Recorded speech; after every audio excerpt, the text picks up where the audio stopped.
In this lesson, we've kind of moved, in my opinion, from probable to totally improbable. Let's go probable one more time here. Open up these two images in your exercise files. Custom, hold the Shift key down and select Lens Correction.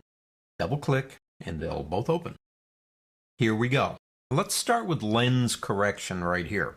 If you notice, there is a problem with the image itself based on the lens that I used to shoot it. It's a little bit out up here. You can see it down here. Train tracks aren't nice and straight.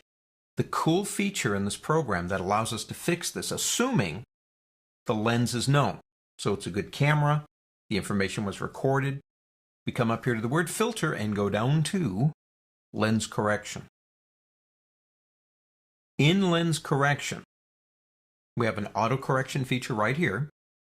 Geometric distortion, chromatic aberration, vignette. Some lenses have a tendency to darken around the corners, and that'll solve that problem too. We have a scaling option.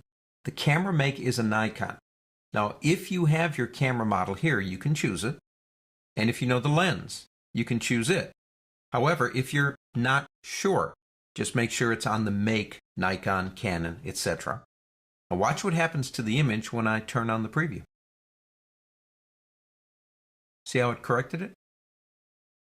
It actually brought it back in based on the information saved with the file, saved by the camera, to correct this image. That is a very nice feature. But what if, let's go ahead and click OK on that one. What if you don't know the camera? So let's go to this one, custom JPEG. JPEGs usually don't have that kind of information.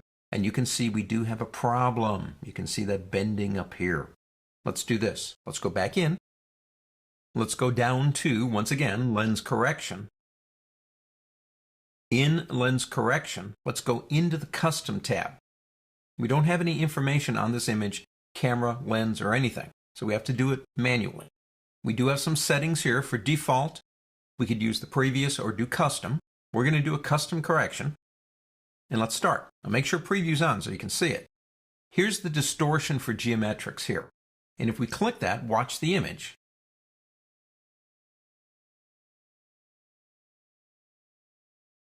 Now sometimes it's better to have the grid on. Let's say show grid. We get an idea of what exactly is going on with that image. So we've removed some of the barrel distortion from the image. We do have chromatic aberration features here if we think this lens caused that problem. We have a vignette feature. Now let me show you that one. Actually, let me turn the grid off again here so you can see the image real good. See how it darkens or lightens those edges. Some lenses fall off on the edges, and this will help. This is the midpoint for the vignette. We do have a transform in vertical and horizontal perspective. So if we pull vertical here a little bit, say this way, it's like you're raising the camera. And you could go the other way too if you want to. You also have angle, if you want to put it at an angle. Notice what it's doing though.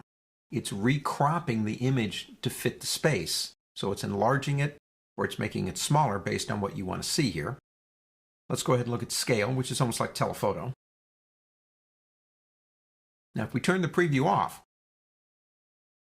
you can see the before and the after. We've corrected the image manually. You like what you see, you click OK.